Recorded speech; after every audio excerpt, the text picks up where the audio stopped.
Welcome to another episode of Systematic Geekology. This is a space where we seek to create and cultivate healthy conversations between those things we geek out on and the philosophical and theological questions that often arise out of our fandoms. Like, what does it mean to be human? What makes a hero? What makes a villain? How do the stories and narratives we geek out on shape how we live in the world? We are your priest to the geeks. We aren't all ordained, but we see ourselves as mediators at the intersection of geek culture and going deeper in our faith. We don't always have to agree, but we do respect each other, and we see everyone as a beloved child of God. Everyone geeks out on something, so come geek out with us and enjoy the show.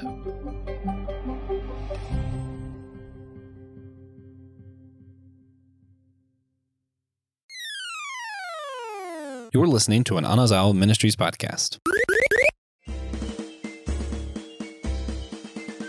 What would happen if Scrooge's story extended past A Christmas Carol? And what would he be like if he were a Scottish immigrant and also a duck?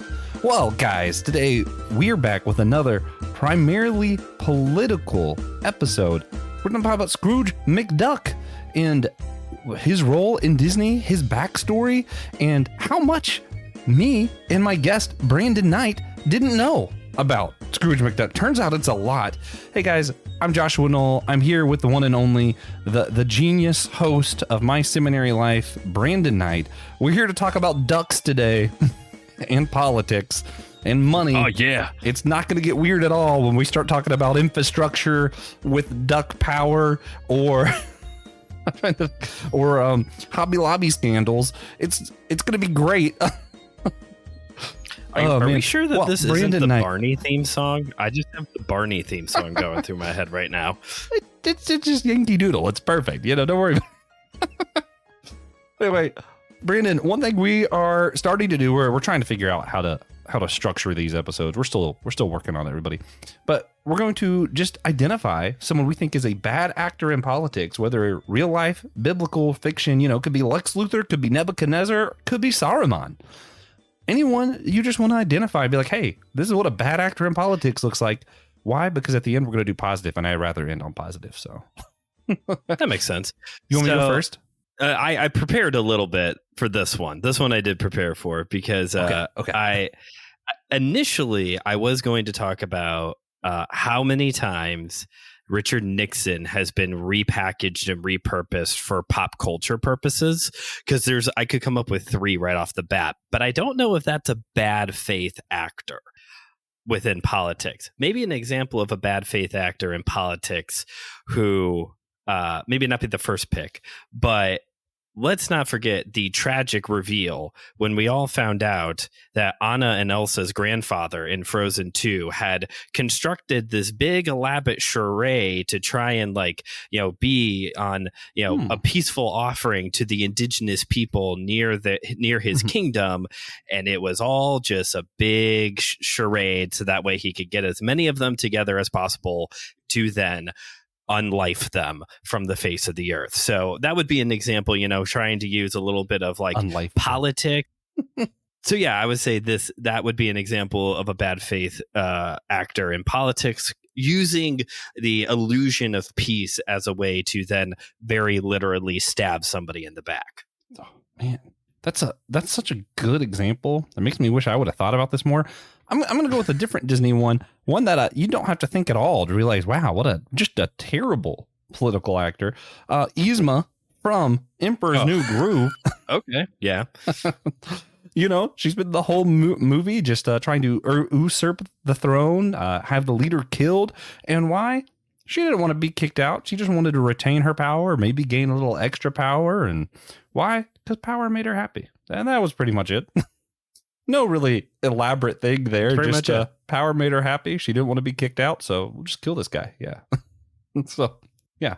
And I don't think when it comes to emperors and overthrowing emperors, that's political. So I don't think anyone can say it's not a politician. Anyway, guys, make sure you rate and review on Podchaser, Apple Podcasts, or Spotify.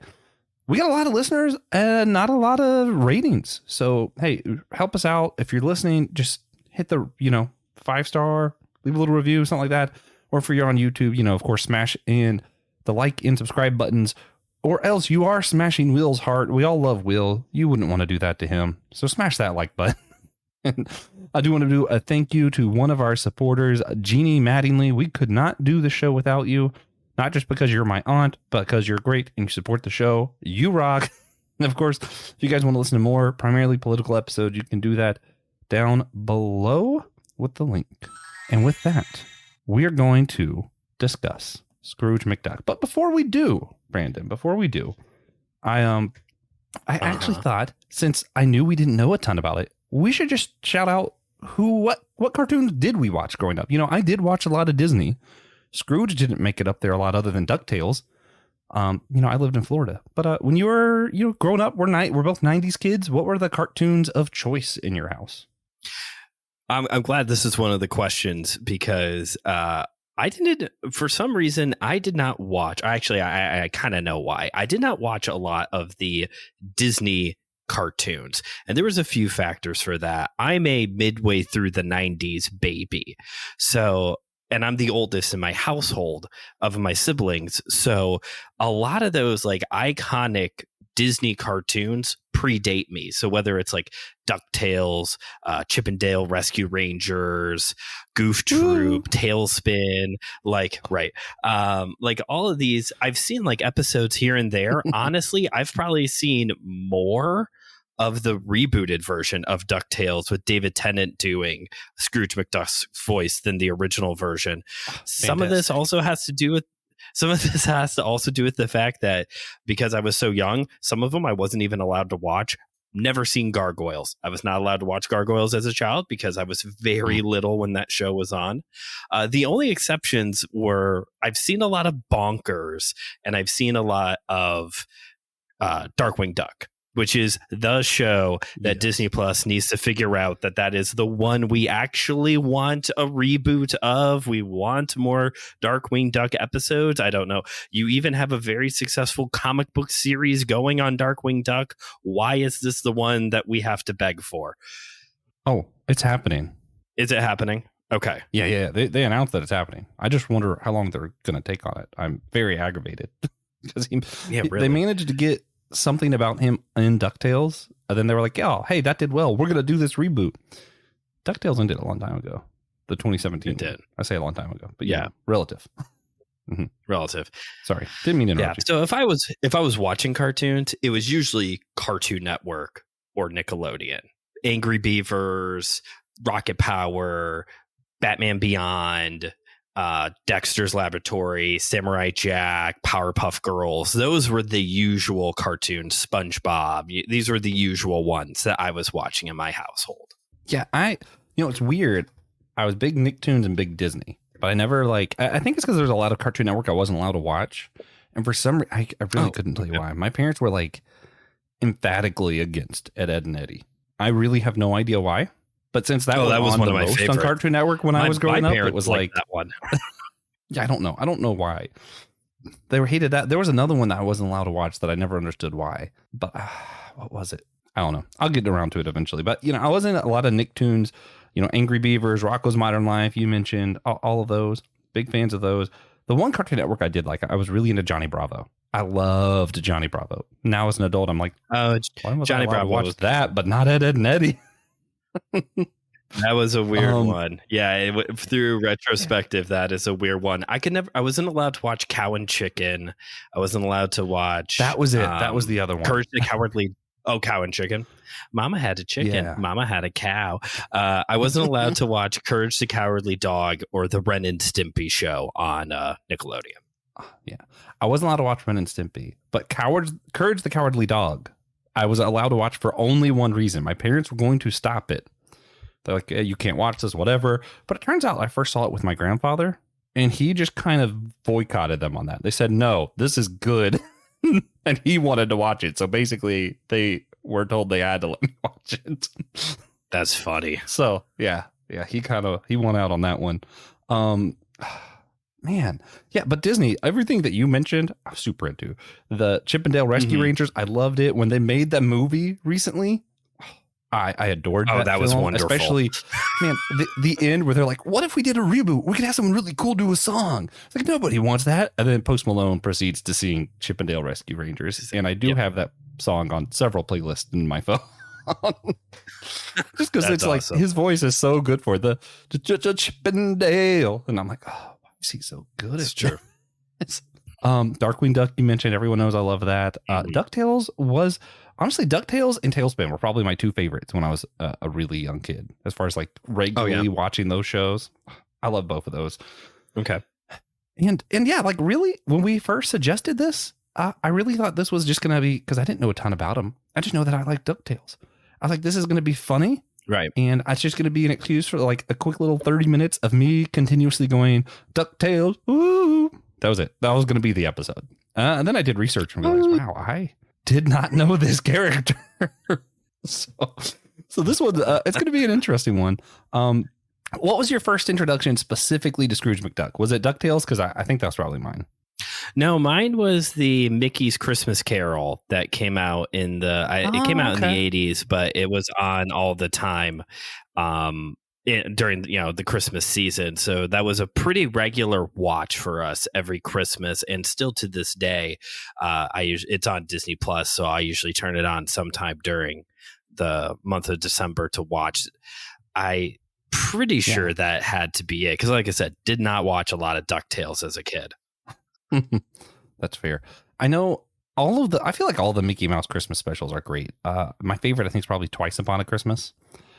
And this is going to be a weirdly Christmas episode, because a lot of Scrooge's first appearances and stuff is Christmas, because, he was themed off of Ebenezer Scrooge, as well as, I forget the guy's name, but he's one of the Carnegies.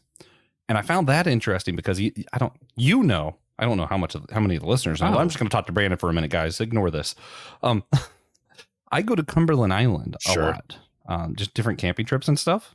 I post pictures about it. The one mansion that I keep going back to that I just like take pictures, kind of like, this is so beautiful, so cool. Yeah, the brother of the guy that Scrooge McDuck is based off of, he's the one who built that mansion on the island.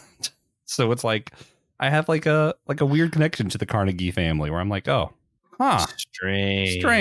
Well, as they were just as Disney likes to remind us, it is a small world after all, folks. It also is, in fact, a Disney World. Fight me.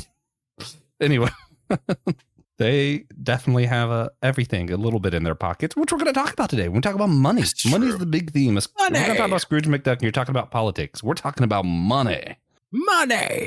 Cash. So there is nothing different between the meme of Scrooge McDuck jumping into the giant pile of gold coins and also the meme of Vince McMahon smelling a wad of cash and nodding his head. It's the same. They are the same. So let's jump into some of the stuff I didn't know. And in fact, I'm going to ask you how much you knew, and I hope it's the same. I hope you also knew nothing. How much did you know?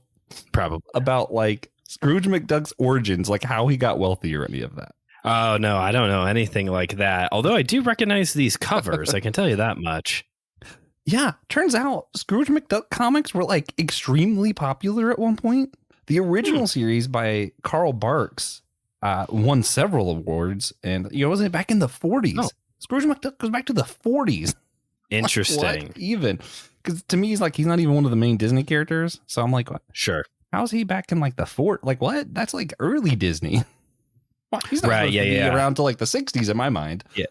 But here he is. Oh, I assumed it was that Mickey Carol was the first time he showed up, and that was like the 80s or something. Yeah. So Carl Barks was doing a lot of Donald Duck comics, which to me, that checks out. It makes sense. Scrooge McDuck made a brief appearance here that I just threw up on the screen for everyone on YouTube. And it's just in the middle of a Christmas Bear comic. I haven't read this specific comic. And he's like, Christmas, everybody loves each other. It's like, me, I'm different. Everybody hates me, and I hate everybody. I don't know why. I just think that's such a funny line. I'm like, why are we including this? Why did this need to be included specifically? Right. It's a very good, like another good capitalist, Mr. Burns from The Simpsons. Can totally hear Mr. Burns say something like that. Oh man, it's great though. I mean, also, I don't know if you know this. This is something I learned today. Wikipedia lies. I already knew that part, but I was looking up Scrooge McDuck on Wikipedia just to see like random, like because sometimes it just lists fun facts. I'm like, oh, that's fun. Forbes magazine has a top 15 richest fictional characters. Mm-hmm. Wikipedia on Scrooge McDuck said that he was number 1 on that list, which I believe he might have at one point been. He's now number 2. He's now number 2. I don't remember who number 1 was because it was a character I didn't recognize, but he is above Tony Stark, Lex Luthor, and Bruce Wayne. That's a lot of money. He's got a lot more money than them. Like a lot more money. Yeah. But also Forbes magazine is wrong about how much money he has because it was like in the 30 billions or something. But that is just what's in his money bin. This is like, I did like some deep dives here. And he says in one of his like earlier cartoons that his money bin is just his petty cash. Like that's just his throwaway money. That's just like that's not even that's his Starbucks money right there. Yeah. So he's ranked at number 2 on the fictional list purely based off of his pocket cash, basically. So take that for what you will. Okay, so I just did a quick search. I'm trying to find it. Keep going. But anyway, so Karl Barks started off, and Scrooge McDuck started gaining more and more popularity. He kind of tweaked the character to. Originally, he was a lot older and a lot meaner, and he was like, yeah, I want to use this character more. And if he's this old and frail, it won't work out. So that's where he kind of got still old, but he's like active and can do stuff. Oh, go ahead. Oh, this is about to be good. Hold on. Oh, I got to verify. All right. Brandon is on the search to find out how much wealth Scrooge McDuck really has. No. So the number 1, this is fitting. So kayfabe break. We are recording this on the eclipse, and the number 1 is Carlisle Cullen, the Edward or whatever, the vampire. Oh, that's who that is. Yeah. The dad. Okay. The dad. That is actually really funny. That's funny. That's a good coincidence. Yeah, for everyone who is like obsessed with this as I am at the moment, top 5 is Carl. I can never know how to say that name. Scrooge McDuck. Richie Rich is number 3, which is also like a major slap in the face of number 4, Tony Stark. There's a child that's richer than Tony Stark. Jed Clambett. Oh, is that the hillbilly guy? Yeah. That's the it's the patriarch of the But again, hillbilly I have hillbillies. to reemphasize their ranking was based off of his petty cash. Old data. So I still think that he is probably the richest. I do see though characters. I do see how Scrooge McDuck. It says their source of where their wealth came from. What's it say? And for Scrooge, it says mining. That was part of it. Okay, well, tell us more about it. Man, okay. Anyway, so back to Karl Barks. Oh yeah, that. Yeah. So he wrote like a whole series. He ended up just doing exclusively Scrooge McDuck for a while. Became one of the most popular comic books, apparently. I had never even heard of this. Blew my mind. Then in the 90s, Don Rosa collected all these bits of the story and was like, I want to put together the history of how Scrooge McDuck came to be. So it was a 12-part comic book series. Good for him. Life and Times of Scrooge McDuck. And apparently he reached out to Karl Barks and a bunch of the fans. Like this wasn't just solely creator base. He's reaching out to like the biggest Scrooge McDuck fans in the world going, hey, does this make sense? As far as like a timeline, does this fit what we've heard before? Like he was really making sure that this was going to be within canon and like as precise and accurate as possible. Yeah. Blows my mind that someone put this much work into Scrooge McDuck. But here we are. And apparently that 12-part series won the Eisner Award in 1993. The year my wife was born. Awesome. The Eisner went to was a Scrooge McDuck. Scrooge McDuck series. You know, by the way, forget trying to watch all the Academy Award films. We should really, this should be, there you go. Here you go, Josh. Free idea. Take it. You should go back and read all the Eisner, not every book who has won an Eisner, but like the book of the year. Eisner I don't know if it was the book of the year or what Eisner it won. It just blew my mind that one of the Eisners went to Scrooge McDuck. Who owns all this now? I mean, I know Disney. But like the publication rights. That's a wonderful question. I because we were going to be talking about it and I had never read these before or even heard of them. I actually got the Kindle edition of The Life and Times of Scrooge McDuck this weekend. And that's where, like, I asked you to be on the show, and then I feel like I kind of went like radio silent on you because like I spent all weekend just reading Scrooge McDuck. I'm like, what? That's funny. There's so much more to this character that I ever knew. Let's see. For best ... I love when it such a best serialized story in 1995. Okay, I thought it was 1993. So he won the Eisner Award for best serialized story in 1995 for The Life and Times of Scrooge McDuck. That's awesome. Blows my mind. Yeah. Just crazy. And I never even heard of it. And this is where you need to follow the Eisners so you don't miss gems like this. Like it was a great comic. Like I couldn't put it down once I started it. I was like, I know this is like just Duckburg, but like truly his life history was fascinating. So it goes through like Scrooge McDuck's life story starts where like there's this whole backdrop lore where his family used to own this mansion, the McDucks. They had this mansion and this one of his ancestors buried wealth somewhere, but now they're poor and they can't go back to the mansion because it's like haunted or something. It's a whole story. It wasn't really haunted anyway, but there's a whole story, and he ends up basically being taught that he has to work hard for his money. And in the 1800s, which was when he was born, he ends up going to America because that's the land of opportunity. It's a very American story. Go America. Go America. And he's the Scottish immigrant. He's there. He runs into one of his other family members. They find some hidden treasure. He mines oil and different things. Like he keeps doing hard work and then also happening upon little adventures that end with him having more money. Because, of course, why wouldn't he? Because, yeah, why not? Yeah. Well, and what's interesting about that, though, is like, I even thought about it today. This story is completely impossible. Going to America, you might do better than you were in other countries, possibly. Sure. But now you don't have this where you can go from lower class to high class in a lifetime. I forget what it was, but they show like the turnaround rate is extremely low in America now, especially compared to early America. Early America, that turnaround rate was high. Now it's low, and I think it says it takes like 3 or 4 lifetimes for like a family line to like really turn it around. 3 or 4 generations. Okay. Which in a way makes sense. Before there are systems, you can be the one that creates the system. And if you create the system, you're going to be wealthy. So plus you were like mining and digging up things all the time. Now we've kind of like found everything. Yeah, we found the stuff. And now whoever has the stuff has the stuff. Right. Yeah. Right. Yeah. So that land of opportunity line, maybe once, it actually seems like it might have been true. Today for us now, I'm unsure. What do you think? What are your feelings on like, are we still a land of opportunity in America? We don't even let most of the people get in. That's not true. I mean, the border crisis. I think the border crisis and all the immigration stuff really speaks for itself. Of like, we advertise ourselves as this land of opportunity, but our systems for immigration are so broken that like, look, I'm no expert. So if you're going to come at me for this, no, I don't have a solution. Let's just start there.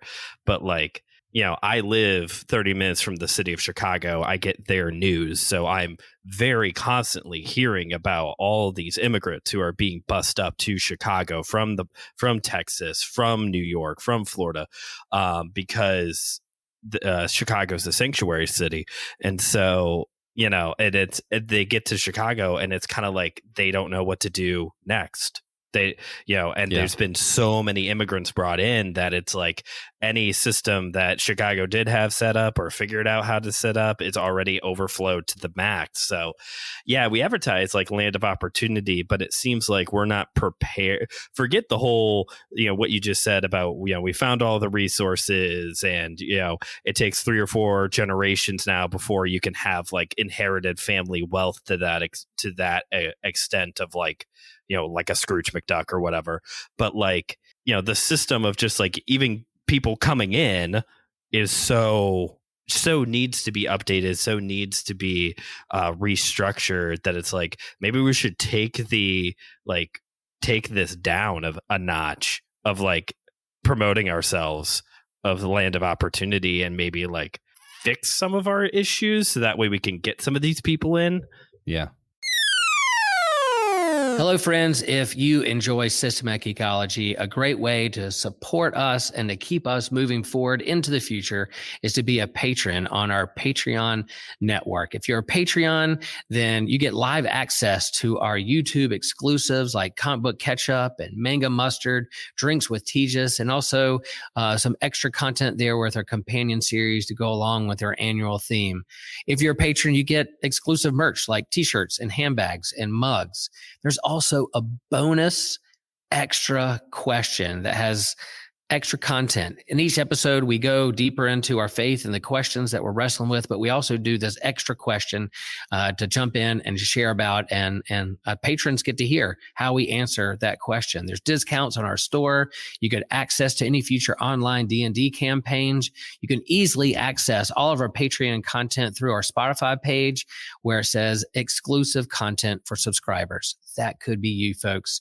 And all that being said, you get the satisfaction that you help us keep the lights on and keep us moving forward with our software, our marketing, our equipment, staying current in the podcast game. We love systematic ecology. We hope you do too. Support us moving forward. Thank you for all that you are. We know there's a lot of great choices and content out there, and you choose to listen to systematic ecology. Thanks, folks. We love you. Peace. Yeah. So there's two parts to this, and I think both huge parts. I don't know if one's bigger than the other. The immigration thing is huge. We obviously have no idea what we're doing with immigration, who we want to let in, where we want to let them in, and how long that process takes is insane. Yeah. And even when solutions do come up, it's usually not politically advantageous for one side or the other. And we have this whole polarized thing within our system that I'm kind of like, I don't even know why you would want to be here. Right. And the process takes a long time too. Oh yeah. And then what's crazy is like how much almost victim blaming a lot of people do, where someone comes into the country illegally and like, well, why wouldn't you just do legally? And I'm like, do you know that process? Like they would be stuck in a dangerous environment for years. Like, yeah, I don't know, man. I probably would flee too. Like, we might not be the land of opportunity, but we're certainly a more of a land of safety than other places. Like, I don't know. So there's the immigration problem that we're not going to solve or even attempt to solve here, but that is a huge problem. We're a country built on immigrants who don't allow immigrants. Figure that one out.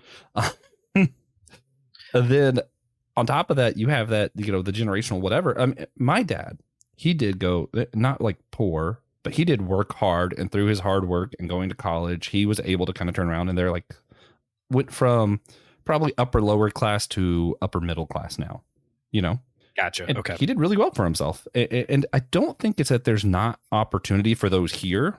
I do think there's no opportunity for those outside of here. But within here, there might be opportunity. It's just really difficult now. Like it's a lot harder to find. True. I'm just trying to think some Scrooge McDuck story where he went from shoe shining and then worked hard and became a cabin boy and worked hard and moved up and worked hard and move up. Mm-hmm. That's not a thing really today. I mean, if you don't have a college education in the first place, well, that's out. And then there's also, how do you get wealthy? And if you have a college education, that's out. Yeah. It's a lot more to do with like connections and that kind of stuff. And then, I mean, I was even thinking like some of the people who got rich off of a lot of people got rich off of Dogecoin a couple years ago, or GameStop, because they were doing this like investment and they played the system. It was like, oh, hey, we do have opportunities here. That's like a 1 in a million thing, though. Yeah, like that is not common. Or same with like with those guys like Steve Jobs, Jeff Bezos, Elon Musk, Mark Zuckerberg. Like, I don't know if this is true of all of them, but a lot of those guys got rich because they stole tech or ripped off people so that way they could have the tech, or whatever happened there with Zuckerberg and the social network. Like it's we get to a point of like, oh, these guys are so cool. They're building rocket ships that kind of look funny and like going to the moon and all of this. And it's like they Amazon may now pay their employees really well, but like this is like how you get to some of these places as like, these multiple time over billionaires. Like a lot of people have to get stepped on in order to get to that place. Yeah. Yeah. And I mean, even in Scrooge McDuck's story, he did have like some of the stuff is like he did have this just randomly innate good of knowing what to invest in. Like he had a lot of innate skills with business and also worked hard. But also there was a lot of luck, right? Like he just happened to run into an uncle that knew where a buried ship treasure is. He just happened to have a hidden treasure family, happened to struck oil. Like a lot of it's like there was a lot of luck in this story. Like even back then, there's a level of luck. And, just if we stuck with the oil thing, striking oil, the story of someone striking oil and getting rich because they found oil on their land, of course, is going to become more and more rare. Like your chances used to be 1 in 100, and now they're like 1 in a billion. Like it's not that it can't happen. It's just that the more we find stuff, the more unlikely that is to be. Sure. I think that's all I have to say about like as far as the opportunity goes. I just think it is more difficult now, and how we make money just is different. Well, yeah, and plus you have to also factor in like maybe this one doesn't work as well given the time frame of when these comics are being written, but you do have to take into account like in the real world now how dang expensive everything is, this is also a contributing factor, and how even like in things like gig economy, being a content creator, I see these things all the time about like you want to find an easy way to make money, start a podcast.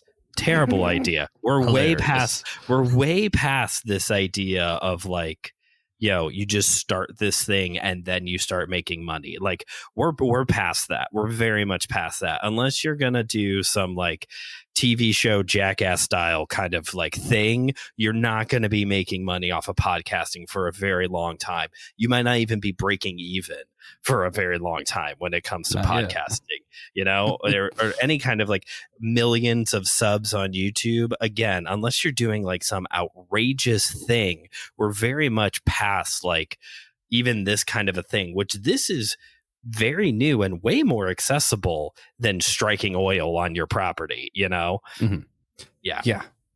No, but I mean, some of the elements are still true. I just think it's harder. McDuck, he had to be smart at business. He had to have a lot of luck, and he also worked hard. And I think those things still can contribute to wealth. It just takes a lot longer, and it's a lot rarer in these times. So I think they do still contribute. And you can't count on luck. You don't know when luck is going to happen. We are two Christians talking about luck. There's probably a whole theological conversation just right here in this concept of luck. Like, how dare they use that word luck? But I mean, it's, if we're going to keep it within the context of a comic book, like, yeah, that's what this is over and over and over again. It's just luck. Mm-hmm. Oh, the writer intended for him to find it. That's what it is. Just like God intends for us to either find or not find. He intends us all to remain, but no, I'm just kidding. I don't believe that. But, there are people who I think that would be their framework of putting that because they don't like the word luck. I don't particularly mind it. Anyway, talking about Scrooge McDuck and money. He was on a short called Scrooge McDuck and Money. Oh, was he now? This is the thing that blew my mind. So his first television appearances was actually, he got his own short. Well, he had made an appearance before this, but his first like real appearance. Scrooge McDuck and Money. I forget when they said this was. It was like, it was the time that I expected him to be on TV. So like 70s ish. Okay. And he's teaching Huey, Dewey, and Louie before they had different colored hats. Look at that. They all have the same outfit. Oh, I didn't even notice that. That is, I hate it. I hate it so much. This short, I just want to let you know, I watched this today. Oh, blew my mind. It's like 17 minutes. It's on YouTube. Okay. It's like 17 minutes. And they come to him and they got like $1.80 in their piggy bank. And he's busy like, and what's funny is like, they really make this just an educational short and they fit a surprising amount into it. So it starts off with him like hugging all of his monies. He's like, you coins. And he's like describing where the coins came from, what type of currency it is. He's like, I love you. And of course, cash. I wouldn't forget you, cash. He's loving on all of his money as a Scrooge would. Okay. And his nephews come and he's like, that's sweet. You should want to save your money. and proceeds to explain how money works. He explains all the different types of currency, the history of how money came to be from trade. Explains the importance of investing, of saving, of how if you just let your money sit in one place, it's not really doing good for you, and how you have to spend. And that's where it's revealed. They're like, well, what about all this money? You just have it sitting in a pile that you swim in like a pool. And he's like, no, I spend this every single day. He spends that amount of money every day because he needs it to circulate. There's even, I think my favorite is Huey doing like two of the triplets. One of them makes a joke or is like, oh, I get it. So if you hold too tight, and he grabs the brother's neck, it goes, you'll cut off circulation. I about died. I was like, why is this here? Cartoon violence, man. I love some good old fashioned Tom and Jerry style cartoon violence. I think what killed me though is it's so like structured and like educational, like, and then to just throw in this, we're gonna kill my brother joke. Right. Like, wait a minute. There's an episode of Teen Titans Go where Robin wants to have a very serious episode. Like, it's a very fourth wall break. And Perfect. So he tries to explain how real estate works and how to make equity off of your home and all of this. But Starfire keeps saying Esquitarian and keeps making horse references throughout the episode. It's very funny. That sounds perfect. But that's what should be happening. That's what this reminds me of, but this is like serious and they're going for a joke. I don't know if they were trying to reference this or something. Yeah, but it's so funny. And I mean, they do include comedy throughout, but like it was so surprising to me. Like they really break down what is investment, how did currency come to place, why is it important, when should you save, when should you invest, how do you know what to invest in? And I'm like, what? How to prepare for retirement, I think was included. I'm like, what? Why wasn't this around? Like, part of me was like, prepare for retirement. Part of me was like, hold up, why is this a thing? And then part of me was like, wait a minute, why wasn't there something like this to teach me when I was a kid what to do with my money? Because I didn't know. Yeah, where did this go when we were children? Also, we didn't have educational entertainment. We're also two millennials. Please tell us how we're supposed to be able to retire now. We would love to know. Thank you, Scrooge. We would love to know. Oh, I found it. I found it on YouTube. When my son wakes up from his nap, which is where he's at right now, we watch YouTube. That's what we do after nap time. We watch YouTube videos. So I'm gonna watch Scrooge McDuck and money. To put that one on. Gotta get him ready. He'll know about investments way ahead of time. He'll know about investments. Oh man! And then they apparently, I haven't found this. This inspired a series of other shorts of like Scrooge McDuck explaining random other financial things. Oh, okay. There was a point where Disney was more educational than it is now. So similar to the line of Goofy episodes where he's playing different sports and they explain like how the sport works and how you prepare for it. And of course, Goofy's doing it wrong the entire time. But one of the soccer one, Scrooge McDuck is on the soccer one. I forget why. Okay, but he's in the soccer one. I saw that when I was doing stuff, but there was just too much information I didn't know to hold on to all of it. I was like, what? Huh?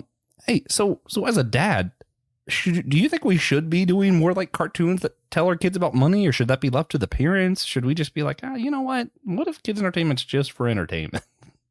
I think that there's definitely a place for like educational children's television. I mean, my son and I, we watch Sesame Street, Daniel Tiger, Mr. Rogers, which all of those are like, maybe a little bit more. Sesame Street gets into like counting and alphabet and all that. All the rest of them kind of deal with more like interpersonal communication skills or like, being able to relate to other people, relate to yourself, things like that. Like, so I don't see why we can have that. Like these like character building skills, but not like, no, we can't have education. Well, come on. Like there was an entire generation that grew up on Schoolhouse Rock. Like I was homeschooled for a while, and my mom even like brought Schoolhouse Rock into the equation there sometimes to help with like lessons. So no, I think it would be good to have, shows. Cyber Chase would be one that I can think of that kind of teaches you a little bit more of like educational life skills kind of thing that's still on now. But yeah, I think if there was something like this, I would show my son unironically. when he gets Yeah. older. He's barely 2 at this point. He's not going to learn Yeah, anything. now from it's for this, humor's sake. yeah, right now it's more for my you. it's for me. Yeah, he's just going to be there and watch a cartoon because he likes cartoons. But no, I think that, I don't see why it would be bad to have a tool like this. Some type of like Scrooge McDuck teaches you about these. Some of it you might not need it too much anymore. Like if Scrooge McDuck's going to show us how to balance a checkbook, I don't know how helpful that one's going to be anymore. But Scrooge McDuck explaining to me cryptocurrency might be the best way for me to finally understand what the heck this even is. Disney, you have it. A request. We want Scrooge McDuck teaches cryptocurrency. And if you could get They Might Be Giants to sing educational songs in the process, because that was a thing there for a while. They Might Be Giants. We're doing educational songs for Disney. Like, that's what I want. Great stuff. I think I agree. I like kids learning stuff. And Disney, when Disney does educate, this is the thing. I actually like Disney being more than just entertainment, because it's always supposed to be for Walt Disney's vision was both adults and children, and he wanted to add something of value to the world. And I know a lot of times you do, and a lot of times it gets dropped off. So this is weird. When I was a kid, they still did field trips to Disney World if you lived in Florida. Now it's questionable if you're even allowed to think about Disney when you live in Florida at school. That's fascinating. That's fascinating. Yeah, crazy turn. Not because of just the idea of being able to go to Disney World for a field trip. That's amazing. Yeah. Well, and the thing is, I'm sure you're going to like Epcot or something, but. Well, so here's the thing. People miss in Magic. This is just like a little hack. Magic Kingdom has so much educational stuff that like we were shown and then like I forgot about till I was older. And I'm like, wow, people just don't see this stuff. Like some people still see like the Hall of Presidents, and there's a lot of stuff there. People don't know that in the tower, the tree outside of Liberty Tree Tavern, my favorite restaurant, there is Liberty Tree. Is so good. Oh, it's fantastic. Liberty Tree has little lanterns in it. It's like, oh, that's a cool decoration. Well, there's 13. And it was for the purpose of when people did these little field trips, like, hey, do you know why there's 13 lanterns? And they tell you about the colonies, right? Okay. Or in the future part of Magic Kingdom, there's the Carousel of Progress, and they teach you about like the history of technology. And there was like, I like when Disney does this stuff because it's you can be entertaining and still educational. And in fact, I think that kids might possibly learn better that way. Maybe not sure, but seems likely. I retain it better when I'm entertained. We did have something, Josh. Still sticking with the world of Disney. We grew up watching Bill Nye the Science Guy. Oh yeah, we did have Bill Nye the Science Guy. Disney. Yeah, fantastic. Yeah, and Beaker's World, which I think that may have been Fox, but it was the same kind of thing of like Disney bought Fox. It counts now. I guess that's true. Some kind of like goofy but still very educational science show. We did have that. Nice. All right, moving on to other things. You mentioned it before. Disney's A Christmas Carol. And of course, we'd be remiss not to mention Scrooge McDuck was, he was fashioned after that Carnegie I mentioned, Scottish wealthy people in America, but also Scrooge, Ebenezer Scrooge. And what's interesting is like you see like if you go through like the timeline, early Scrooge McDuck appearances, sometimes he's benevolent, sometimes he's grouchy and I want to keep my money and screw everybody else. I hate everyone, everyone hates me.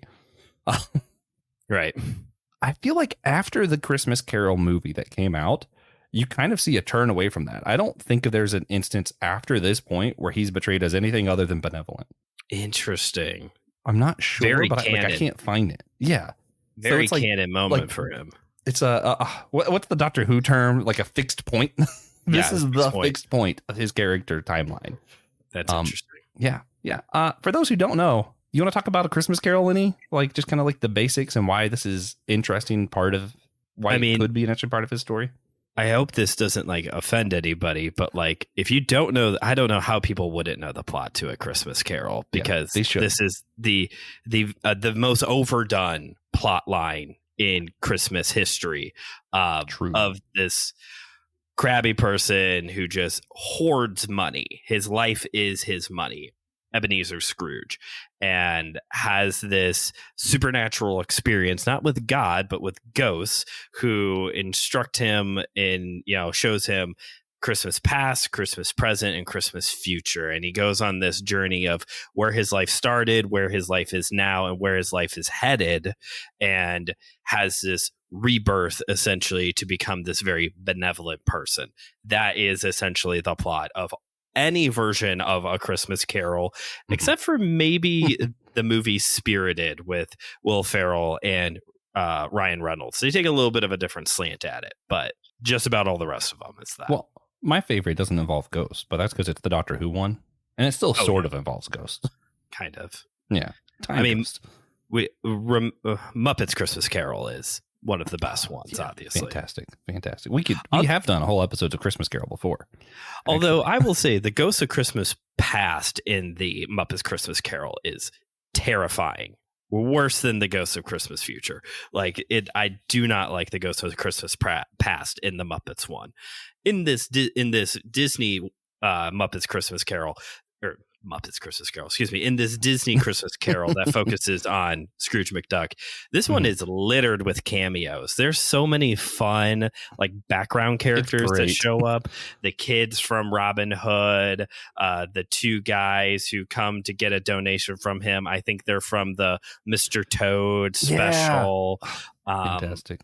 Yeah, there's a lot of fun little Easter eggs peppered throughout this one.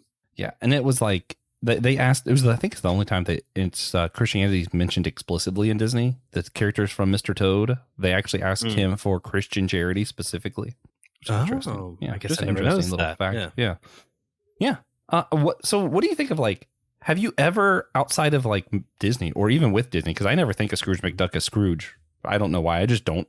It just doesn't occur to me unless I'm trying to think about it, because usually he's just there, Sure. Have you ever thought what Scrooge's life was like after A Christmas Carol? Because I feel like you get that one movie. It's not like Charles Dickens wrote a sequel. Mm-hmm. Well, have you seen the movie Spirited? It's on Apple TV Plus. I have not. So that is, in a way, a bit of a sequel, a bit of a follow-up to what happens after the events of A Christmas Carol in the life of Ebenezer Scrooge. And it is interesting. Basically, he becomes one of the ghosts. Once Ebenezer Scrooge dies, he becomes one of the ghosts. And now, throughout the rest of his eternal ghostly life, he is part of a crew that goes and does this for people around the world every Christmas to try and turn their life around. That isn't okay. So now I want to watch that. That's interesting. It's Will Ferrell and Ryan Reynolds, so it's very funny. If you like both of those guys, it's worth watching just for them. I do love Ryan Reynolds. And it's modern, too. All right. I'll have to check that out. I think that interests me, and we're 47 minutes in, but I think this was actually what drew me into this idea. So for those who don't know, this wasn't one idea that I picked. It was we had a list. So we had 4 of these episodes that are part of the bonus series we're doing that we picked as hosts. And then 4 that were voted on our Facebook group. And this was one of the ones voted on. And the whole reason I even put it on there for people to vote was mostly just because I thought it was entertaining. And I was going to do DuckTales, woo! But also, I was it is conceptually interesting to think about what happened when someone whose whole identity is wrapped up in money and greed changes his life around. And that's where most of his character is seen in my lifetime, has been after that point. So you see and we're going to get to it later, Kingdom Hearts, he's building infrastructure and roads. You see in the new DuckTales, his nephews and his family's home was destroyed. And he's oh, hey, I have spare 12 bedrooms. Why don't you just live in one of those? I mean, it's so rare to see someone who is genuinely good as a rich person in any kind of media, really. Usually they're just all bad guys. If you have money, you're bad, unless you're specifically Tony Stark or Batman. Or the Green Hornet. I forgot about that. That's a good one. Yeah, he usually gets left off the table. Sorry. But that one's also a cool one in this line of conversation, because the Green Hornet pretends to be a villain in order to do good and is also rich. Interesting. All right, we're adding that to the primary political line. I love the Green Hornet. You can bring me back for the Green Hornet one. He's one of my favorite characters. But before you ask, no, don't like the movie. We could talk all about it. That's one of my only reference points. But I know for a lot of people. I know of other things. I just haven't seen it myself. Anyway, so DuckTale. Yeah. Woo. And look, Huey, Dewey, 1987, Huey, I Dewey, grew and up Louie are watching this. finally got some color on them, The way they're supposed to be. Yeah. I grew up with this. as God intended. Yeah. I was born in 1992. They were still showing reruns of this on the Disney Channel all the time. Like this was just constantly on in my house. I love the DuckTales. And I loved the remake too. Did you ever watch any of I know you said not a ton, but how much of the original did you see? I mean, it's hard for me to measure a couple episodes here and there. What was the cartoon block on Disney Channel? I can't remember now. They had like a very specific. I forgot what it was called now. Some actual millennial is like screaming at us through their headphones. A real millennial's angry. I love this series. I just loved they went on their adventures. They did their thing. I don't remember a ton of like the story. If there was a same like continual plot as there is today, I remember like one-off episodes that I loved. Okay. And I loved all the characters. I thought it was fun. The song was really the thing that sold me. Of course. DuckTales, woo! That was the important part. And they carried that over into the 2017 version. I love this version. It has the actor who did Abed. It has David Tennant as Scrooge McDuck.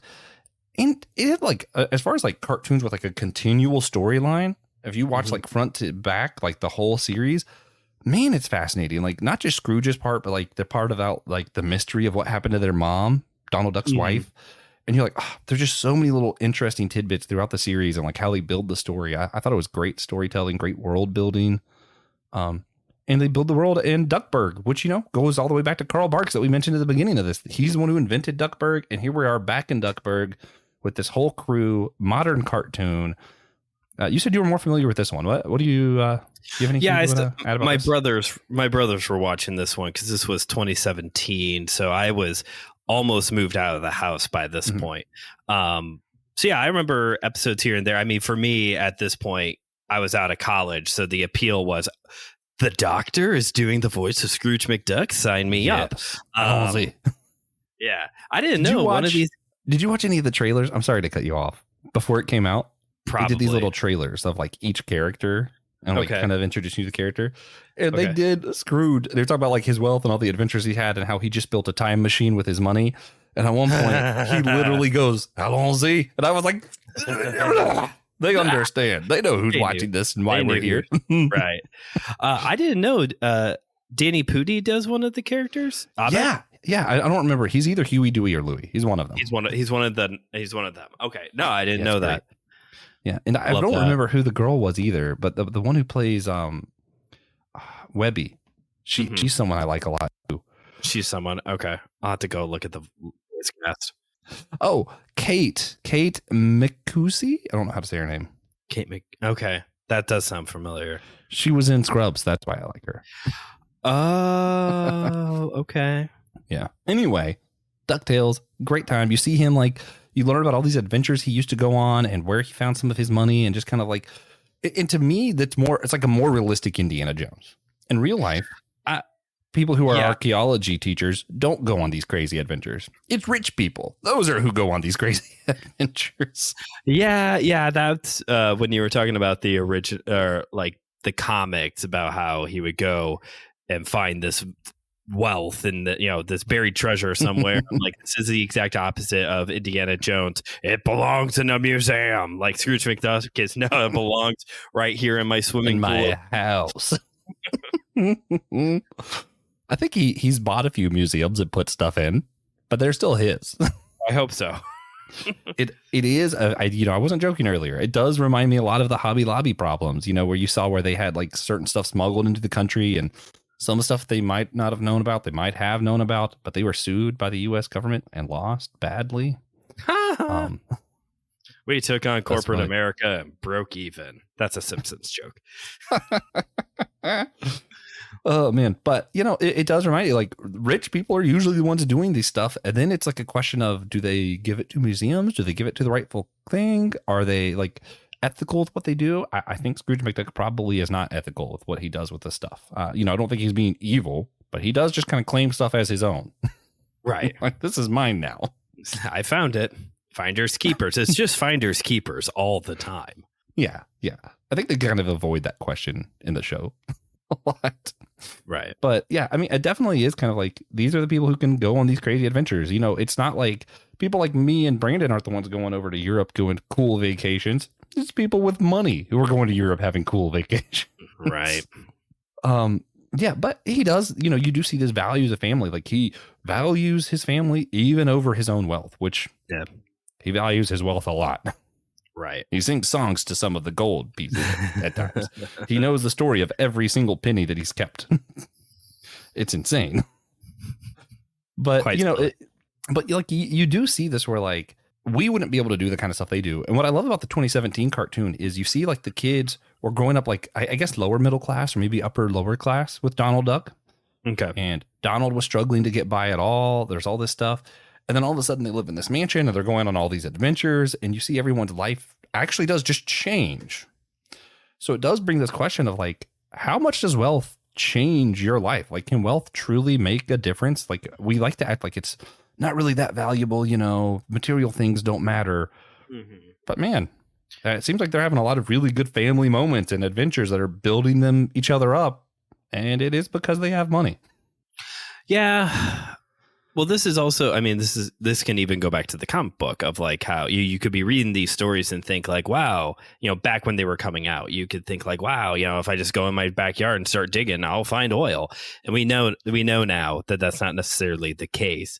So I don't know, maybe you can use that argument for this kind of for how these stories are told now of like, well, you see, if you have all this money, you can go on these, you know, big adventures and, you know, build family and all that. And, you know, you can do that still at home. I think this is also difficult because given the two guys who are talking about it, I mean, we're of the millennial generation. And so our currency is more in experiences. You know, we like being able to do things, and you can be able to, you know, experience life without having to spend a ton of money on it. You know, we've been able to find ways to save and eventually go on trips, or, you know, for them, they're going all the ding dang time on these big adventures. You know, we might not be able to do that all the time.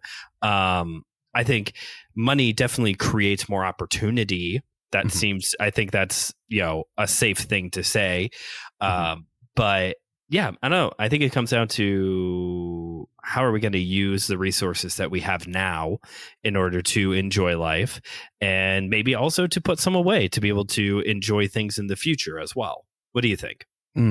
Yeah. No, I agree with all that.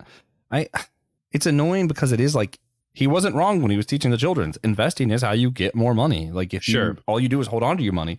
But the thing is, when you're of lower wealth, as I am actually, same. You know, I wouldn't say I'm lower class, but I can't invest money because if I let go of my money to invest it, I might not be able to pay my bills or get food. Right. So it's kind of this stuck of the thing that's the best way to make money.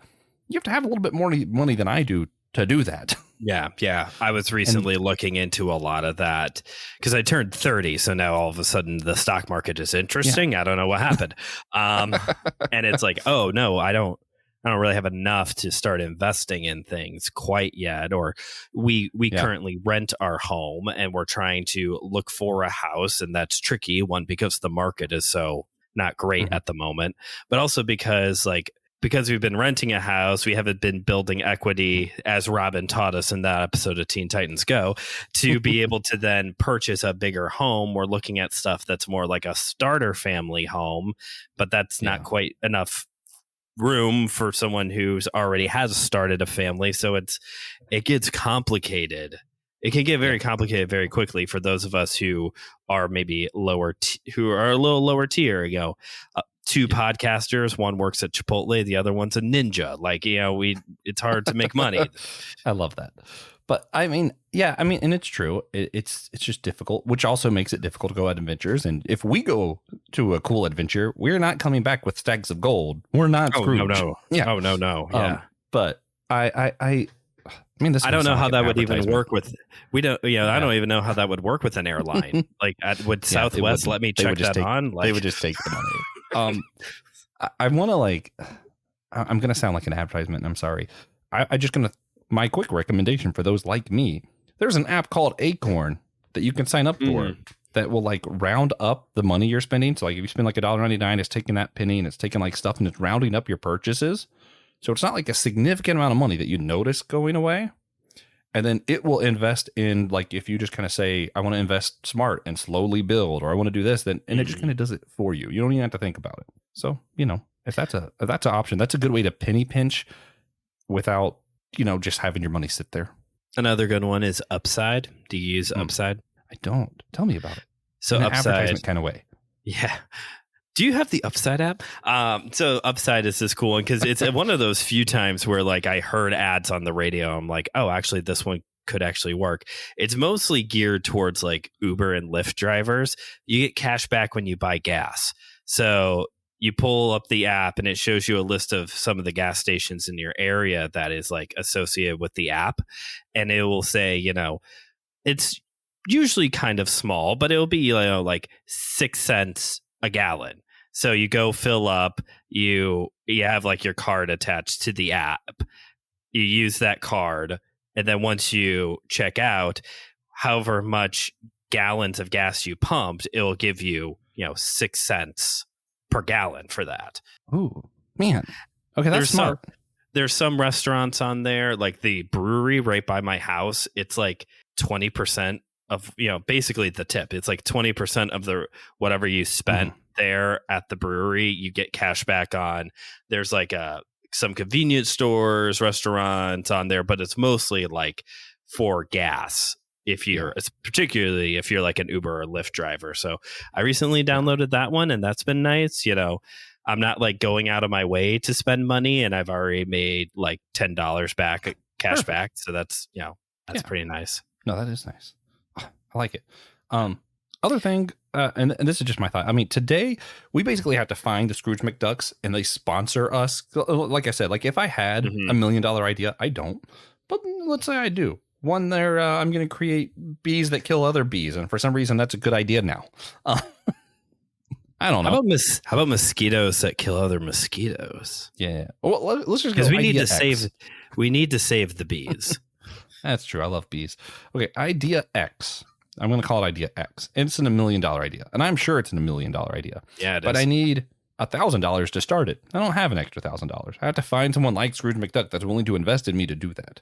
It's not like in today's world, I can't just work hard and save and get to that. Like 1,000, I probably could, but a lot of the times it's hard to reach that. And there's way to find people like Scrooge McDuck who will sponsor, or if you're wanting to like start a non-denominational church, you're not going to save up and just spend that money yourself. You're going to reach out to these groups that help fund non-denominational churches, and you're just going to start it. I'm not recommending anyone start churches. That's just how it works. If anyone's curious, I took a class on it, so I happen to know more about that. Don't do it. That's a whole other episode. On My Seminary Life, me and Rhiannon are going to talk about whether or not you should play in a church one day. The answer is no. Anyway, I want to mention briefly Glumgold, just because we mentioned some of these, Furtick and other people who aren't necessarily always great in real world that are rich people. I think they do a really good job in DuckTales of kind of showing the difference of the kind of rich person that Scrooge has become compared to those people like the Jeff Bezos of the world who are just doing stuff for themselves and spending tons of money. Okay. You do see that he actually is doing a lot to help Duckburg. And it's like, oh, he owns Duckburg. Well, actually, he doesn't. He just has helped fund a lot of the stuff happening in Duckburg, or sponsored a lot of people who want to do things. And yes, he's making money off that because he's like, hey, I sponsored you. I want X amount back. He just doesn't usually use it for selfish reasons. He just goes invest in the next person's great idea. And he just keeps doing that. And it keeps helping people. Whereas you see Glumberg, who is hiring like criminals to like do stuff and like, smuggling stuff into the country like Hobby Lobby. Sorry. This is my Hobby Lobby bash session. Sorry. It's funny because I was going to talk about there's stuff I actually do really love that Hobby Lobby does too. I think in real life, you don't usually have either a Scrooge McDuck or a Glumberg. Usually our rich people are a little bit of both. Yeah. So Hobby Lobby, I've dogged on them a lot for like smuggling stuff and doing terrible stuff. Even though, they funded the Bible Museum in DC. I like a lot of the stuff about the Bible Museum in DC. There's a lot of stuff I don't like too, of like how they got some of their stuff, which is concerning. Especially if you grew up watching Indiana Jones. But at the same time, Hobby Lobby is helping my parents' church, my church I grew up with, build a new campsite. And I know what that camping ministry does. And it's a great ministry. And they're spending like a ton of money helping them out. I won't say how much because I don't know if I'm allowed to say that or anything. But I'm just like, So like with me personally, I'm struggling with, there's this ministry I know they're pouring into that does a lot of good, but I also know that they kind of stole artifacts and smuggled stuff into the country, and there's a lot of bad there too. Love that. And I think that's usually the problem is Yeah. the more wealth you have, the more influence you have. That doesn't make you any more good or evil necessarily. You know, I think if you looked at my own life, there'd probably stuff that you'd be like, Josh, that is terrible, or Josh, that is wonderful. I just have so little influence that doesn't make as big of an impact on people. So it doesn't make the news. Right. That's true. Yeah. I mean, we're dealing with ideals when it comes to these two. Well, particularly when it comes to Scrooge McDuck, but we're dealing with, idealistic versions of these characters and these situations as well. Like, of course, they're going to find the treasure. It's a kid's cartoon. Like, of course, Scrooge McDuck is going to turn his life around and become this wealthy person. These comics are being written in the 40s. Like, this is it makes sense for the time frame, the demographic that these stories are trying to reach. Yes, real life is so much more nuanced than, one guy's going to do. I forgot what it was. I think Jeffrey Bezos paid off like a bunch of like loan debt or something for students or something, and it's like, or you could just pay off everybody's that actually you have the ability to do, or something like that. Like we have these instances of like, oh yeah, this person's doing a lot of good and they stabbed a lot of people in the back to get to that point. Like it's hard to me. I'm a pro wrestling fan, and I referenced him earlier. Like, there's been a lot of stuff in the news lately. I don't know if you've been paying attention about Vincent Kennedy McMahon, the guy who has owned and run WWE for several years now, of like all these very horrible ethical things that he was doing to employees, not the wrestlers, like, the office people, all these horrible things that he's been doing. And, WWE has a lot of power and a lot of influence, and he used a lot of that power and influence for his own selfish gain. It's, you want to talk about like corrupt business practices. Don't even ask me. Don't even ask me. Just go watch Dark Side of the Ring. Just go watch Vice's Dark Side of the Ring docuseries and just get a taste of like how corrupt the backstage is when it comes to the pro wrestling environment. It's hard to be a wrestling fan when you start digging it. And since we're just naming names on here, I also want to throw out Elon Musk, right? There's so much evil he has done recently. I mean, as far as just like how he's corrupted Twitter, how he's corrupted like our news feed. Just keeping Twitter alive is a damnable offense. Yeah, that's just bad. And he's so self-centered. He might be the most self-centered person on the planet. And at the same time, I can say all these terrible things about him. But if you were to ask me if I would get rid of him off the face of the planet right now, the answer is no, because Ukraine would simply cease to exist. Like the technology that he is using to aid Ukraine right now, that is a fundamental good thing that he is doing. Do I hate saying that? Yeah, because he seems like he's just a bad actor in the world. But then there's this one thing he's doing that I'm like, oh, that is just a good thing. And he's not really getting anything for doing that. So it's like, yeah. Turns out there isn't a one story for anybody, as Will likes to say, right? I mean, it's just that's good. Something like that. Anyway, moving on to, of course, everyone's favorite topic, Kingdom Hearts. This is the last thing, and it's just because some of the most like direct examples of the impact wealth has on our policies and our polities is made very clear in this Kingdom Hearts game, my favorite video game series of all time, for those who don't know. Somehow, if you don't know that. I love it. Yeah, if you've ever seen the show before and don't know that, I'm amazed. But there's a few different things that Scrooge does, even though he's an extremely minor character in the game, that makes me think, oh, that's right. Wealth can be used for good in our politics. So I think we just highlight this really quick.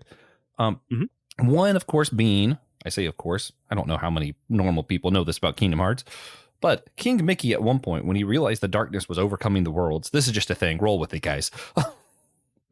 Mickey Mouse, King Mickey, gets together with none other than Scrooge McDuck to create roads between the worlds so that they were able to travel more easily from one world to the next and help defend the worlds from darkness.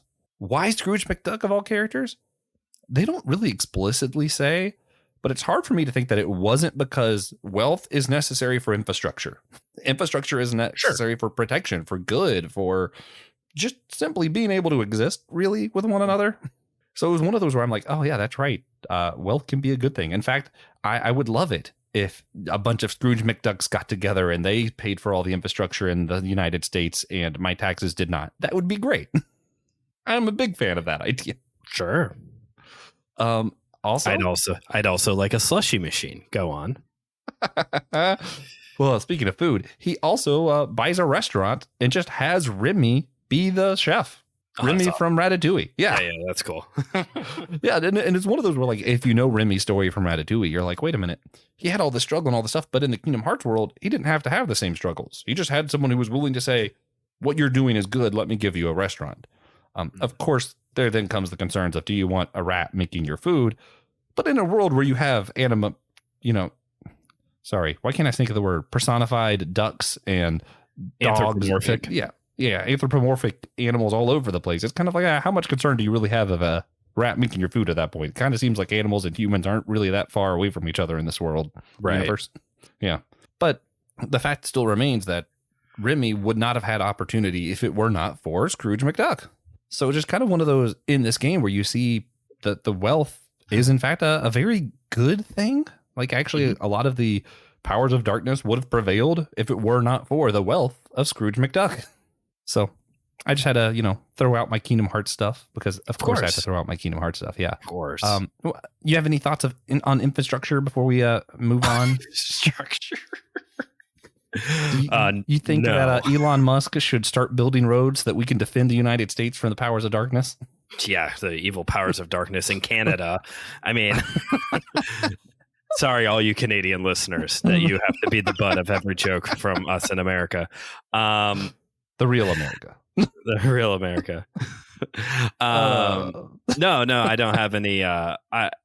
It would be nice. I mean, I guess that's the only thing that could really be said. That you're right. It would be nice if we did live in this kind of world, not where there's like impending darkness coming to destroy all of us, but that where we have a class of people who isn't so much obsessed with hoarding wealth as they are with investing their wealth into something that is beneficial for the whole of society. Yeah. Shark Tank, but for roads. Yeah. It's Shark Tank, but it's, we need a new bridge built. That kind of thing. It's Extreme Makeover Home Edition, but rich people are flipping the bill and we get, new things built. Homes. Yeah. Low income housing for us, Yeah. Well, maybe this is a controversial take. I actually prefer this even to like a lot of the more socialist ideas that are out there now, because in my mind, and it's just me working through it, part of why Scrooge McDuck has so much money is because he is so good with money. If the United States were to come to me and be like, hey, we'll give you all the money you want, help us develop infrastructure, we're going to have really bad infrastructure. I'll do it. We'll just have really terrible infrastructure. It'll cost us way more money than it should, and it won't make any sense. Whereas if Scrooge McDuck does it, it's going to cost as little as possible. Mm-hmm. Because he will find a way for it to cost as little as possible. And I think sometimes we got to play to each other's strengths. And some people, not all people, some people are wealthy because they're good with money. And we should play to that strength and not undermine it and treat it like, because you're good with money, you're evil. That's not necessarily true. That is a hot take. Yeah. I was waiting for the hot take part. That is the hot take. Sorry. I mean, a lot of people are like, just because you have money, you are evil. And I'm like, that's not necessarily true.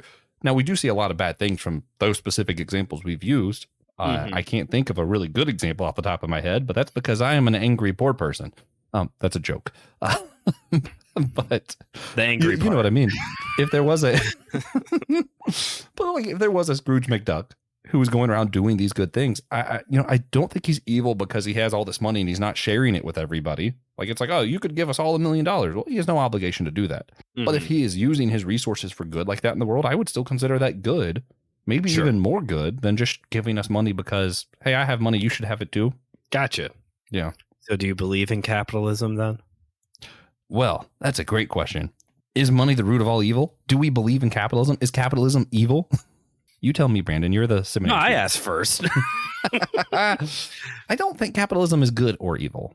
I think all systems have their strengths and weaknesses. I think socialism would work if everyone were a Christian, but everyone is in fact not a Christian. I think the problem is in socialism, I think it makes it really easy for the poor and lazy to take advantage. And I think in capitalism, it makes it really easy for the rich and lazy to take advantage. Like either way, I feel like no system is perfect and someone is going to take advantage of others. So What do you think? the churchy answer is you don't believe in capitalism, you believe in Jesus. So now that we've gotten that obnoxious answer out of the way, I try not to word it like that, but I mean, yeah, I guess. we got that obnoxious answer out of the way. I do caution against trying to equate capitalism with the biblical way that we should be doing things. I think, as you said, there is good and bad in all the systems. And maybe some systems are worse than others and some systems are better than others. But there's good and bad in every system. And I think ideally, yeah, we probably as Christians should be looking to take care of one another. And as you pointed out, maybe be aware of the lazy person, because in both of your scenarios you presented the lazy person's the one getting away with everything. Because there is a place in scripture where it talks about, Proverbs, it's full of these examples of working hard, At the same time, though, you get into maybe more of the Gospels and the book of Acts, and you see the church taking care of each other. You see the disciples living off of bare bones. You see Jesus living off of bare bones. Like, let's not forget, Paul was a tent maker. Jesus was a carpenter. Jesus had a 9-to-5 or a part-time. I don't know how often he was building tables, but we have these examples of like work is a part of the situation. And with that comes resources. Maybe we can use not necessarily wealth, but resources in order to take care of your family, do ministry, whatever. But I think the issue is more so the hoarding and the intention behind wealth, which honestly is the biggest stab against capitalism. Because capitalism is beat the level, make it to the next one. You're going to keep accumulating and that is the goal. You're going to keep accumulating and keep rising the ranks. I was poking fun at my friend, one of my friends, because he's like looking for an advancement in his job, because he's like, I was like, do you want this for your career? And he's like, it's the next most logical step. And I was like, yeah, because that's just how it works. We just look for the next step, then more money, this, that, and the other thing. Is capitalism the biblical way to go, though? I don't think so. And I think everybody who tries to make it look that way is more so trying to make America. I want to make sure I say this right. I think people who try to make capitalism look like it is the biblical way to run a country or anything like that is trying to make America look like the Bible, then the Bible transform America, Also, do a little bit of digging on the whole like parable of the talents. It's not necessarily what you think it means. Yeah, it's not about investing. For investing, go to Scrooge McDuck and money. Exactly. No, I think there's a point in that though, like of you money moving. That's what Scrooge McDuck talks about. And I actually think that's important that you are investing, not just because, hey, that's actually better for your wealth. And this is where what makes me think of it as almost a godly concept, because the things of God usually work better than the things of man. I think in my flesh, in my own thing, if I'm just limited to myself, I'm going to hoard my money because I don't want to lose my money. Sure. And what that's going to turn into is me not having more money because my ways don't make sense. The ways of man don't make sense compared to the ways of God. Whereas God say, no, give your money, invest into something, do more with it. And that's where you say those who are actually using their money to help others actually end up usually making more money. There's a wise way to do this that I think is better for everyone, including yourself. But when it goes to like capitalism and stuff, I think capitalism is probably the hardest thing to make a biblical argument for of all the systems.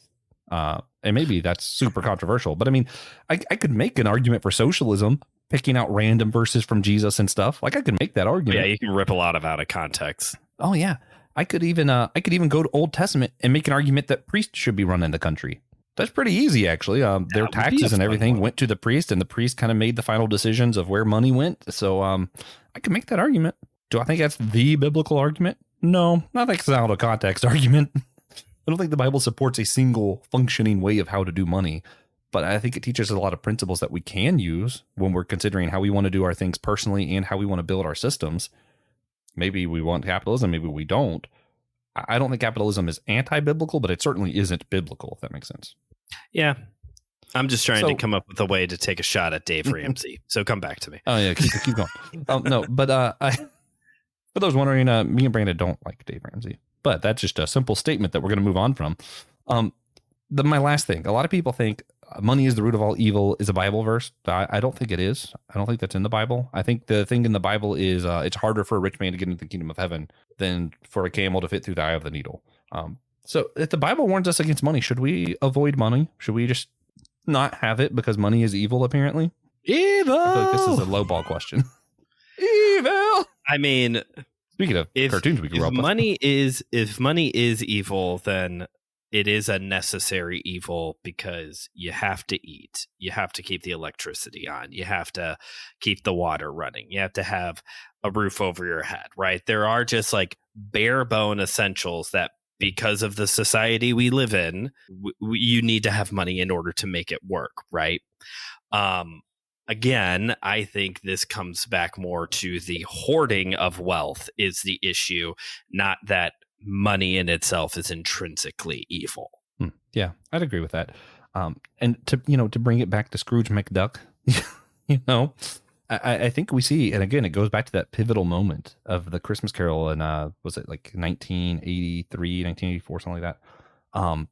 But you have this where when he loved money and he held on to it, he was the duck in that very first comic of...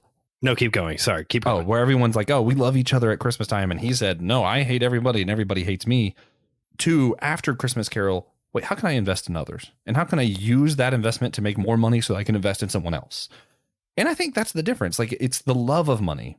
Maybe that's the root of all evil, whereas money itself can be used for good or evil. Is it more difficult? Yeah. Look at how hard it was for Scrooge to truly change a leaf. It took 3 ghosts, know? But is it possible? Yeah. I think he became a good guy in the end. So apparently the root of all evil is money, comes from the King James translation of 1 Timothy 6:10. May I read that for us? Oh, absolutely. For the love of money is the root of all evil, which the thing I just said. Yeah, that thing. Which while some coveted after, they have erred from the faith and pierced themselves through with many sorrows. So now I'm going to pull it up. What do you want? New Living Translation? I prefer the NASB, but NLT is good too. And a friend of mine actually helped work on the NLT. Oh, that's cool. For the love of money is the root of all kinds of evil, is what the NLT says. All kinds of evil. So whereas the King James is looking at it from this, translates it as a very narrow, the root of the love of money is the root of evil. The New Living Translation has it as all kinds of evil, which is much broader. You can get to, honestly, if we're looking at the root of all evil, it's pride. Pride is the root of all evil. That is, yeah. Mm-hmm. And I still like the clarification. It's the love of money. So it's not money itself. Yes, it is not all money. Kinds of evil. Yeah. Yeah. Either way, this idea that the love of money, the root of all evil is money, that's not a biblical concept.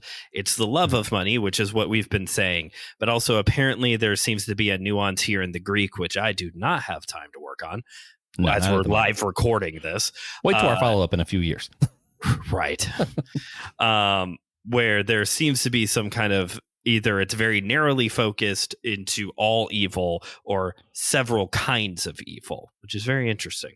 I think it makes more sense for it to be all kinds of evil because there's lots of, well, I'll be honest, I'm a sinner, right? So there's lots of evil I did that really was not fueled by a love of money at all. Had nothing to do with money.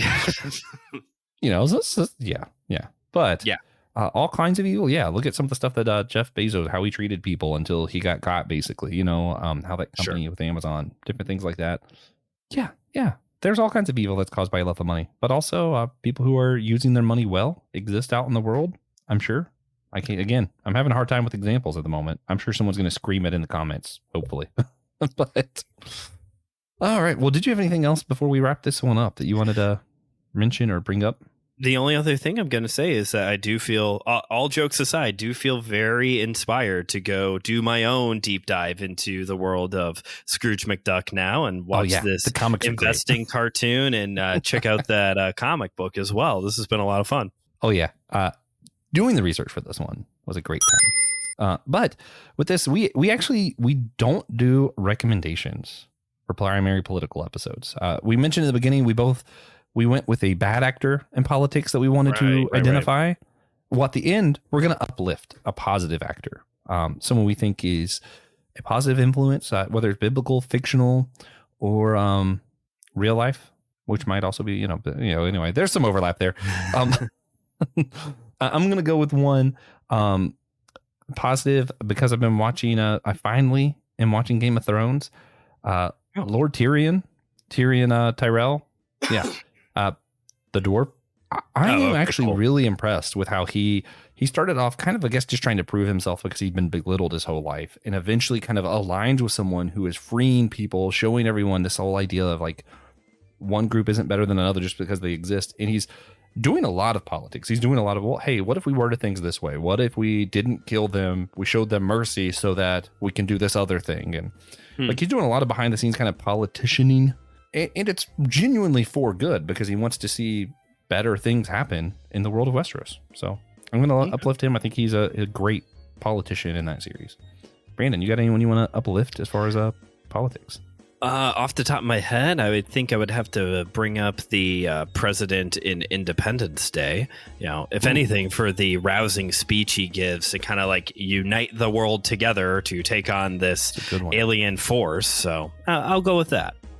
Man, yeah, that great movie. I think we're going to be reviewing that later this year, also as part of this series. So you guys hang in there for that one. Again, I'm going to shout out one of our supporters, Jeannie Mattingly. You rock. Thank you so much for your support. Hey, everybody, be sure to like and subscribe if you're on YouTube, or rate and review if you're on Podchaser, Spotify, or Apple Podcasts. It really helps the show out a lot as far as like people finding us and like the algorithm stuff, all that like tech stuff that we don't know how to work. It just works if you rate and review, so we don't have to do anything. That'd be great. Check out other primarily political episodes with the link that's going to be in the description down below. And remember, we're all a chosen people, a geekdom of priest.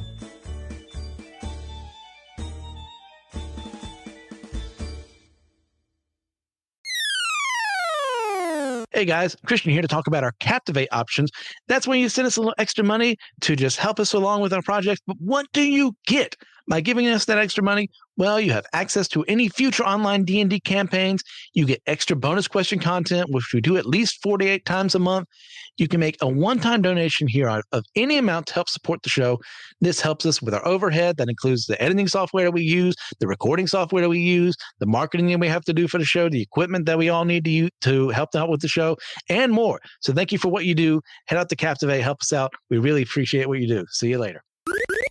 Hi, my name is TJ, and I'm here to tell you about the Anazal Ministry Podcast Network. We have a bunch of shows on AMP. You can follow the entire network in a single feed on Spotify at Anazal Ministry Podcasts, or on the network page on Apple Podcasts. Some of the ones we're running right now are The Homily, which is Pastor Will's homily messages from Holy Trinity Lutheran Church in Chapel Hill. We have the Whole Church Podcast, which one of my favorites. It's where myself and Joshua, we interview leaders from different denominations and backgrounds to work for a full church unity, Big C. We have My Seminary Life by Brandon Knight, former host on Systematic Ecology. He discusses his experience at seminary and discusses seminary topics so anyone can access the knowledge, which is kind of cool. It's like the book, Everything You Learn in Business School and then Everything You Don't Learn at Business School. That's great.